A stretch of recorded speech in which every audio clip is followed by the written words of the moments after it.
कृष्ण बलराम दोनों गौशाला में चले जाएं और बैठी भई गैया के यहाँ मुख के पास जाए करके ऐसे लेट जाएं, एक तरफ बलराम जी एक तरफ ठाकुर जी, और दोनों तरफ लेट करके देखें यहाँ के बड़े बड़े सींग उनको पकड़ के ऐसे ऐसे हिला में। फिर ठाकुर जी कहें बाबा जी कारी कारी कहा है, जैसे मुख देखते भाई नीचे आए तो गैया को मुख देखो तो गैया के मुख में यहाँ नासिका में छिद्र हुए। ठाकुर जी बोले दाऊ दादा जी छेद जैसो कहा है। लाला जी गुफा है, या में बछड़ा बचिया रात में जाके सो जाए। ठाकुर जी बोले मैं जाऊंगा या गुफा में। ठाकुर जी भीतर थे, यहाँ थे ठाकुर जी झांक रहे हैं, पल्ली तरफ थे दाऊ दादा झांक रहे हैं, एक दूसरे को देख ना पा रहे। सो ठाकुर जी बोले जो गुफा कितनी गहरी है या कुछ झांक के देखेंगे। पहले झांक के देखी, फिर वहां में उंगली डालने लगे। अब तो गैया विचलित होने लगी। लाला उंगली तो खत्म है गई, गुफा खत्म ना है रही है। ठाकुर जी बोले रुको मैं सीख लेके आऊं। तो लंबी सीख लेके आए ठाकुर जी, और जैसे ही गैया की नासिका में डारी, गैया तो विचलित है गई, जोरते उठी, और जैसी उठी वहां समय ठाकुर जी ने सींग पकड़ रखो। जैसी उठी तो ठाकुर जी और दाऊ दादा दोनों सींग ते लटक गए। दाऊ दादा बोले अरे लाला हम गिरेंगे। ठाकुर जी बोले ना गिरेंगे ना, झूला बन को झूला। लटक गए। अब तो यही गैया पे ही झूलेंगे। अब तो यहाँ थे दाऊ दादा, वहां थे ठाकुर जी, दोनों उनको गैया झुलाए रही है, कभी यहाँ थे माँ, वहां थे माँ, वहां थे माँ। थोड़ी देर बाद जब ठाकुर जी को हाथ छूटन लगो, जोर जोर से चिल्लाए अरे मैया बचाइयो, देख हम गिरवे वारे, जे गैया बहुत जोर से दौड़ रही है। अरे तेरे एक जीवा का बेटा है या खुर के नीचे आए के मैया मेरे प्राण चले जाएंगे, जल्दी मोकू बचा। यशोदा मैया दौड़ी दौड़ी आई, आए करके देखी तो ओहो, देख करके यशोदा मैया घबराई, अरे जे कहे रोए। गैया के सींग पर ठाकुर जी लटके में, गैया यहाँ से वहां दौड़ रही है, और वह गैया के पीछे असंख्य गैया दौड़ रही हैं कि ठाकुर जी हमारे सींग भी पकड़े। गैया ने विचार करी लाला गिरवे वारे हैं तो ऐसी जगह जाके गिरूं जो नीचे लगे नहीं इनके। तो जहां खूब सारो गोबर को ढेर, वहां जाकर के गैया खड़ी है गई, और जोड़ते अपनो सींग झटकायो, सो ठाकुर जी को हाथ छूट गयो और कंट कंट गोबर में जाए करके धस गए। ठाकुर जी कहें दाऊ दादा जी बहुत बढ़िया गद्दा है। यशोदा मैया जा गद्दा पे सुबावे, वो तो भीतर ही नहीं जावे, या में तो भीतर चले गए हम। लाला जी गद्दा ना है। तो बोले मोहे तो ऐसा लगे पीरो चंदन और घिस दियो जाए तो वही कारो हो जाए, तो चंदन है। ठाकुर जी अच्छा चंदन है, फिर तो हम या को मुख पे लगावेंगे। तो उठाए के अपने गार पे लगावे, माथे पे लगावे, कान पे लगावे, अपनी चोटी सान ले सबरी गोबर थे। बिल्कुल महाराज गोवर्धन बन गए। इतने में यशोदा मैया आई, आए करके देखी लाला कहाँ है। सो ठाकुर जी की केवल आंख दिखाई दे रही है, बाकी तो पूरे गोबर ही गोबर है गए। मैया ने जैसे तैसे देखी कहाँ है, बोले बोरो। ओ लाला जी कहाँ करे तू, गोबर में काय को खेल है। मैया जी तो बहुत बढ़िया वारो गद्दा है, मुंह को रात में यही सुवाई कर। मैया बोली रुक जा तो सुबह निकर बाहर। निकार करके लाई। अब यशोदा मैया गोद में लेके नहीं जा रही ठाकुर जी को, गोबर लगो ऐसे लेके जा रही है। और ठाकुर जी कभी अपनो पाम मारे, कभी हाथ करें, मैया तू मुझको दूर मत करे, गोद में ले। मैया बोली गोद में ना लूंगी, गंदो है रो तू, अब पहले तो को नवाऊंगी। ठाकुर जी बोले मैया देख बहुत जोर से जाड़ो पड़ रहा हो। जाड़ो समझे, जाड़ो का के सर्दी ठंड। ठाकुर जी बोले मैया देख बहुत जोर से जाड़ो पड़ रहा हो, मुंह को नवाइयो मत और मुंह को ठंड लग जाएगी। मैया बोली तो या गोबर में ही रहेगो। बोले हाँ मैया 2-4 दिन ऐसे ही रहने दे, बढ़िया आनंद आ रहा है। मैया बोली चल अब ही नवाऊं। जैसे ही नहाने लगी, ठाकुर जी बोले मैया बहुत जाड़ो लग रहा हो, मत नहावे। मैया बोली नहानो तो पड़ेगो, वैसे ही कारो तेरो ब्याह ना होएगो, ऐसे बुरो बन के डोलेगो, कौन सगाई करेगो अपनी छोरी की तोते। ठाकुर जी बोले मैया अकेले नहावे में बहुत श्रम है रो है, तू भी नहा ले मेरे संग। मैया बोली मैं क्या गुनाहूं, मैं तो नहा ली सुबेरे। इतने में ठाकुर जी देखे और जैसी अवसर मिलो सब गोबर लगो भयो, वह गोबर में ही दौड़ के गए और मैया के अंक ते जाके ऐसे कस के चिपट गए, और फिर रिगड़ के अपने अंग को सबरो गोबर मैया के लगा दियो। मैया अब आनंद आएगा। बोले काय को अकेलो ना नहाऊंगो, तू भी नहावेगी, दोनों उनको जाड़ो लगेगा संग में। और यशोदा मैया के संग ऐसा उधम मचा में, ऐसा ठाकुर जी उधम मचा में। कैसे रोज अपने दांत गिने, कितने दांत हैं मेरे, अब 4 ही निकले हैं बस। मैया ते जाए के कहें मैया गैया ने बचिया को जन्म दियो, और वो बचिया अभी 4-5 महीना की भैया वाके सबरे दांत निकल आए। मैं मैया 3 साल को है गो, अभी तक 4 इकाई को निकले हैं। मैया बोली तू पूरे दिन माखन मिश्री खावे और वो गैया की बचिया पूरे दिन दूध पीवे ते दांत निकले वाके। बोले ना है मैया ये तो तू मुँह को बहका रही है, मुँह सच्ची पतो है बात, कहा है। बोले कहा बात है। बोले मैया मैंने देखी गैया हरो हरो चारो खावे, और वह चारू को खावे थे, वह के बालक इतने हिष्ट पुष्ट बन के निकले कि 3 महीना में दांत निकरिया। तेने चारों नहीं खाया होगो, यही माने मेरे दांत नहीं निकले। मैया तू भी चारों खा ले, तेरे काज लेके आयो। मैया के लाला तू बहुत उद्यमी है, चारों खवावे लायो मुझको देखो। नंद बाबा शाम को भोजन लाला को गोद में बैठा के करें, और नंद बाबा तो बगल में छोटी चौकी पे छोटी थाली में ठाकुर जी की थाली लगे, लेकिन ठाकुर जी जबरदस्ती गोद में बैठ के ही पामे, गोद में बैठ जामे। कभी खीर खा लें, कभी खिचड़ी खा लें, कभी रोटी उठाए के खा लें, कभी कोई मिष्ठान खा लें, और कभी मन ना करे तो बाबा कहें बाबा आप ही खवाओ।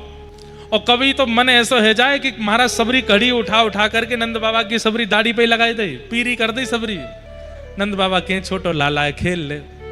अच्छा, नंद बाबा की एक आदत है हरी मिर्च खावे संग में, लेकिन लाला कहीं खावे नहीं, लाला कहीं मांगे नहीं। सुबह को रोटी के नीचे छिपाई के रखें, क्योंकि लाला तो गोदी में बैठ के जे खवाओ, अब मुझको जे खवाओ, अब मुझको जे वारो खानो है, अब जो भी बनो हो वो सब खवानो पड़े।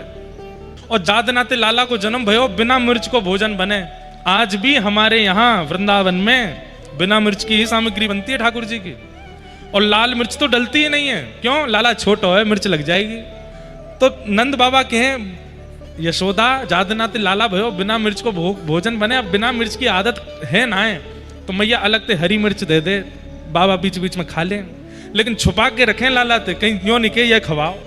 ठाकुर जी की एक दिन नजर पड़ गई हरी मिर्च पे, बाबा जे खाऊंगो। सोई बाबा ने तुरंत नीचे छुपाई दी रोटी को, ना जे ना खाओ, लाला ये खा दे, देख ये खावे दे, कितना बढ़िया बनो, या खा के देख। दूसरे दिन फिर नजर पड़ गई, ठाकुर जी आज सोच के बैठे हैं जी हरी वारी ही खानी है, ये कोई बहुत बढ़िया मिठाई है, हमारे बाबा मुँह खवा में ना है, कहीं मैं रोज नाम मांगन लग जाऊं या हमारे बाबा मुँह तो छुपा में। आज ठाकुर जी पहले से ही बिल्कुल योजना बना के बैठे, आज वो हरी वारी ही खानी है। जैसे नंद बाबा भोजन पाने लगे, लाला को पवन, ठाकुर जी के मैं ना खा रहा, आप खाओ। और जैसे ही अवसर मिला, ठाकुर जी ने तुरंत वो मिर्च उठाई, और नंद बाबा हाथ पकड़ते तब तक तो मुंह में लेके गप, और जल्दी जल्दी दांत दंते चिरचिर करके खा गए। अब जैसे ही ठाकुर जी ने खाई महाराज, यहां नंद बाबा के तो पसीना छूटे, अरे यशोदा जल्दी आ। क्यों? लाला के तो बोल बोल सब बंद है गए, मोहनलाल पड़ गए, आंखनते आंसू। अब तो ठाकुर जी रोवे सो रोवे, जीव निकाल के रोवे, खांस खांस के रोवे, कभी अपनी जीभ पकड़ के जोर दो चिल्ला, मैया मेरी जीभ पजर गई, मेरी जीभ पजर गई। मैया बोले लाला तू इतनो उधमी है, इतनो उधमी काय को खागो मिर्ची वो, अरे मोय लगी कोई पेठा होएगो, बाबा खवावे ना है।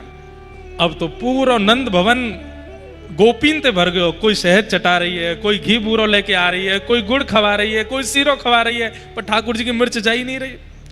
ये देख करके नंद बाबा के आंखन में आंसू आए गए। बोले अरे बैरनी जीव, अपने लाला के काजे तू मिर्च ना छोड़ पाई, छुपा छुपा के मिर्च खा रहा हूं मैं, बेचारो आज खाए गए, और कैसे वाको कितनी जोर से रो रहा है लाला। नंद बाबा इतने दुखी है गए कि तुरंत अपने कक्ष में जाके सो गए और रो रहे हैं, बस मेरे लाला को आज मेरे कारण श्रम है गयो।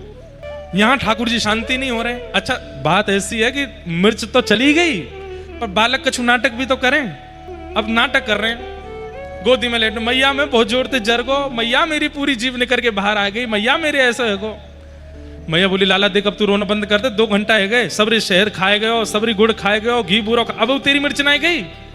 देख नंद बाबा बेचारे भूखे पेट सोए गए, बेचारे इतने उदास है गए, कक्ष में चले गए, कछु खाए हो नहीं है, भूखे पेट है, खाली पेट सो रहे हैं तेरी वजह से। ये सुनकर के ठाकुर जी उठ के बैठ गए, बोले बाबा ने कछु नहीं खाया हो? बोले ना। सोई ठाकुर जी बोले मैं जाऊं बाबा मना के लाऊं। गए और नंद बाबा लेटे भय, सो लेटे भय नंद बाबा के ऊपर जाके बैठ गए, और ऊपर बैठ करके यहाँ तक कपड़ा ऊपर कियो, और नंद बाबा के पेट के बीच में जो छोटा सा स्थान है, बा में घुमा घुमा के उंगली के, बाबा तुम्हारा पेट तो पूरा खाली है, तुमने कछु ना खायो? अरे ना लाला मैंने खा लियो। बोले ना बाबा देखो मेरी उंगली भीतर जा रही है, पूरा खाली है। रुको मैं कछु लेके आऊं। गए दौड़ करके खीर लेके आए बढ़िया, और खीर लेकर के आए, और आए करके बाबा के पेट में ही बीच में डारन लगे। नंद बाबा बोले लाला कहा कर रहे हो, सबरे लत्ता खराब कर दिए मेरे। बाबा मैया कह रही तुम्हारा पेट खा रही है, तो मैं भर रहा हूं मैं तो। रुको वो हरी वारी भी लेके आए, जो डाल दो बीच में। नंद बाबा बोले अरे यशोदा यार संभाल, ना लाला पेट भरो भयो, तू कछु मत कर, तेरे हाथ जोड़े पाओ। ना ना बाबा पेट खा रही है, मेरी उंगली जा रही भीतर। अब तो नंद बाबा वहां पे कपड़ा पहन के घूमे कि कहीं खाली पेट नहीं दिख जाए लाला है। क्यों? हर दिन भोजन के बाद जैसे ही नंद बाबा उठने लगे, ठाकुर जी कहे पहले उंगली डाल के देखूंगा, अगर भीतर चली गई तो अभी खाली है। सो नंद बाबा धोती इतनी ऊपर पहने कि वो बीच को हिस्सा दिखे ही नहीं लाला को। ऐसे ऊधम ठाकुर जी के। लेकिन इन सब ऊधमन से सब ब्रजवासियों को सुख मिले। अब ये ऊधम केवल नंद भवन में नहीं, धीरे धीरे बाहर भी हैं लगे। अब तो ठाकुर जी घर घर जामे, वहां ऊधम मचामे, कोई के यहाँ मक्खन चुरामे, कोई के यहाँ कछु। ठाकुर जी ने मक्खन क्यों चुरायो? क्योंकि दुष्ट कंस ने मक्खन, दूध, घी, दही पे कर लगा रखा है। ब्रजवासियों के यहाँ 5-5 हजार गैया हैं, लेकिन हर ब्रजवासी को 4 मटकी से ज्यादा दूध, घी, मक्खन अपने घर में रखने का अधिकार नहीं है। उसके अलावा जितना भी दूध, घी, मक्खन, दही होगा सब मथुरा भिजवाना पड़ता है। और यदि ऐसा ब्रजवासी नहीं करते तो सैनिक जन आके घर में देखते हैं, यदि ऐसा वो नहीं करते हैं तो उनको दंड देता है। जिसकी वजह से सब ब्रजवासी दूध, घी, दही, मक्खन, घी आदि सब मथुरा दे आते हैं, घर में कुछ नहीं रहता। ठाकुर जी को जब ये बात पता चली कि ये सब ब्रजवासी इतनी मेहनत करके 5-5, 10-10 हजार गायों के दूध, घी, दही निकालते हैं और सब मथुरा भेजाते हैं, और उसके बदले इनको कोई दक्षिणा भी नहीं मिलती। ठाकुर जी बोले अब तुम चोरी करके खाएंगे। जब चोर सब चोरी कर ले जाएगा तो फिर देना ही नहीं पड़ेगा कर के रूप में। और ठाकुर जी ने एक संस्था बनाई, बाल गोपाल चौर प्रचार प्रसार मंडल, और वाके अध्यक्ष बने 3.5 वर्षीय श्री बालकृष्ण भगवान। मधुमंगल, श्रीदामा, तनसुखा, मनसुखा, सुबल, तोक, ये सब ठाकुर जी के सखा।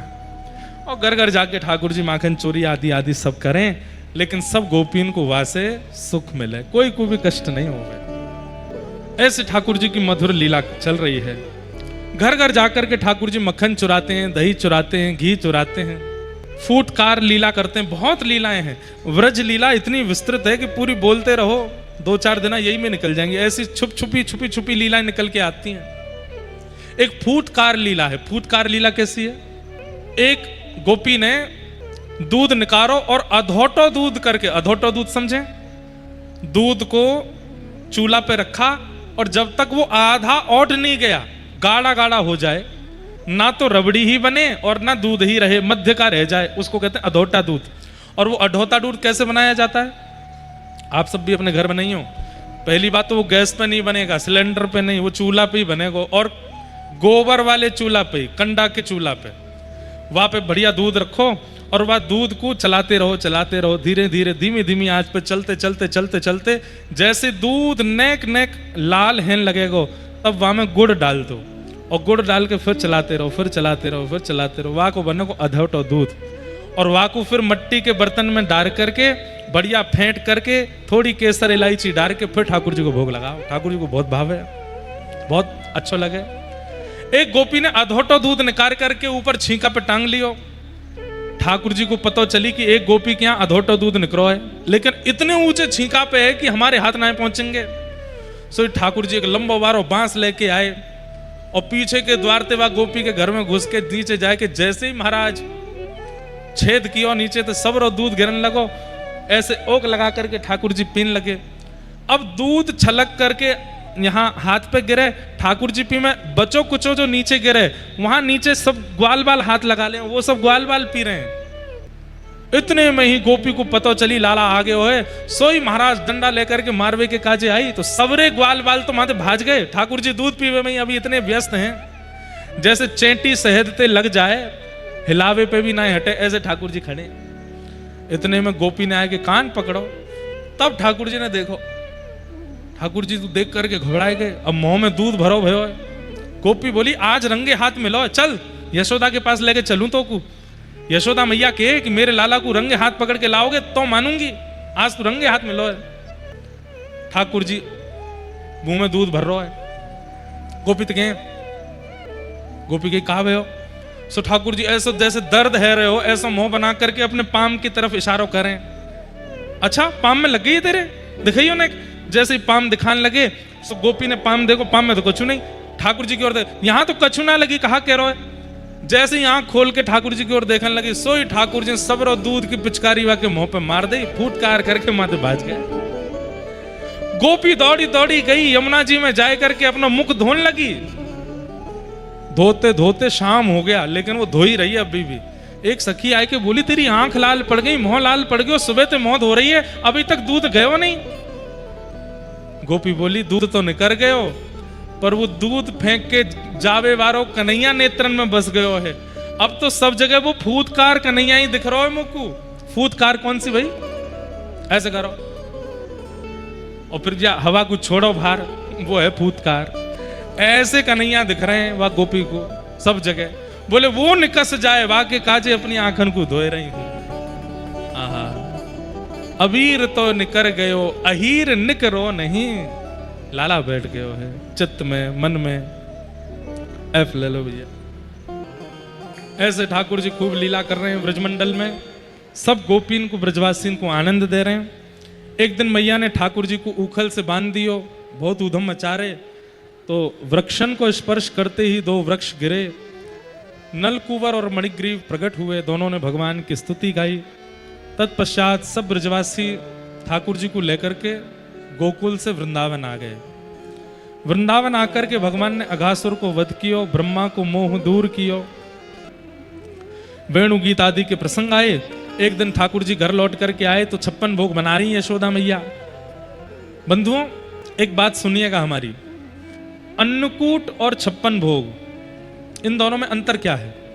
अन्नकूट गोवर्धन पूजा वाले दिन किया जाता है और 56 भोग गोवर्धन पूजा के बाद कभी भी किया जाता है। ठाकुर जी 8 बार प्रसाद पाते हैं, एक दिन में 8 बार भोजन करते हैं। 7 दिन 7 रात्रि तक ठाकुर जी ने गिरिराज जी धारण किए तो 7 दिन भोजन नहीं किया। तो 7 दिन बाद यशोदा मैया ने 8 बार को भोजन, एक दिना को 7 बार को कितनों भयो? 56। मैया ने एक साथ 56 प्रकार के भोग लगा दिए, ले लाला 56 दिना की पूर्ति। तो 56 भोग कभी भी लगते हैं, पर अन्नकूट ये तो गोवर्धन पूजा वाले दिन अन्नकूट होता है। आज ब्रजवासियों के यहाँ 56 भोग नहीं बन रहे हैं, अन्नकूट बन रहा है। बढ़िया दाल चावल बन रहे हैं, मूंग की सब्जी बन रही है, बाजरा बन रहा है, विविध विविध प्रकार की सामग्री बन रही है। ठाकुर जी जैसे ही आए, घर आए करके देखी मैया जे इतनी सारी सामग्री कौन के काजे बन रही है?